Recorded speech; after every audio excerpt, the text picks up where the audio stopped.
หน้า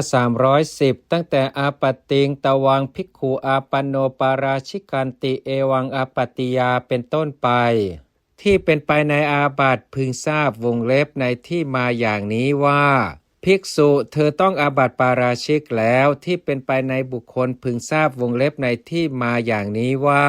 พวกเรามิได้เป็นปาราชิกผู้ใดลักผู้นั้นเป็นปาราชิกแต่อาจารย์บางพวกกล่าวว่าปาราชิกศัพท์นี้ยังเป็นไปในธรรมได้อีกเช่นในที่มามีคำว่าวงเล็บภิกษุตามกำจัดวงเล็บภิกษุด้วยธรรมมีโทษถึงปาราชิกดังนี้เป็นต้นแต่เพราะเหตุที่ในอาบัติและสิกขาบททั้งสองนั้นในที่บางแห่งพระผู้มีพระภาคเจ้าทรงพระประสงค์อาบัติว่าธรรมบางแห่งก็ทรงพระประสงค์สิกขาบททีเดียวเพราะฉะนั้นจึงไม่ควรจะกล่าวธรรมนั้นไว้อีกแผนกหนึ่ง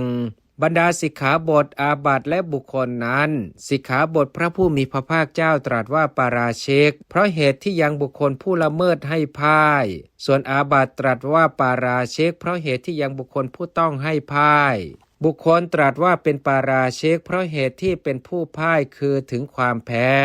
จริงอยู่แม้ในคัมภีร์บริวารพระผู้มีพระภาคเจ้าทรงหมายเนื้อความนี้ตรัสว่า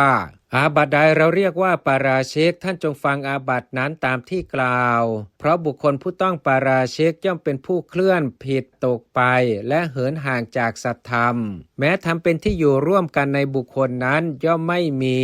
เพราะเหตุนั้นอาบัตินั้นเราจึงเรียกอย่างนั้นวงเล็บว่าปาราชิกก็ในบริวารคาถานี้มีเนื้อความดังต่อไปนี้บุคคลผู้ละเมิดสิกขาบทนั้นและต้องอาบัตินั้นย่อมเป็นผู้เคลื่อนวงเล็บจากสัตธรรมคำทั้งปวงอันบัณฑิตพึงประกอบอย่างนี้2 บทว่าเตนะวุจจติมีความว่าบุคคลย่อมเป็นผู้ไม่ใช่สมณะไม่ใช่เหล่ากอยแห่งสักยบุตรพลัดตกไปขาดไปคือพ่ายแพ้จากศาสนาเพราะเหตุใดเพราะเหตุนั้นบุคคลนั้นเราจึงกล่าว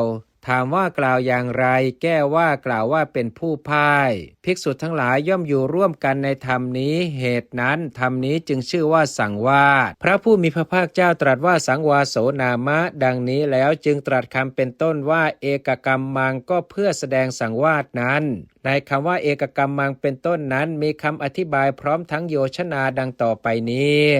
สังฆกรรมทั้ง4อย่างชื่อว่ากรรมอันเดียวกันเพราะความเป็นธรรมที่ภิกษุทั้งหลายผู้ปกตัตตะกำหนดด้วยสีมาจะพึงทำร่วมกัน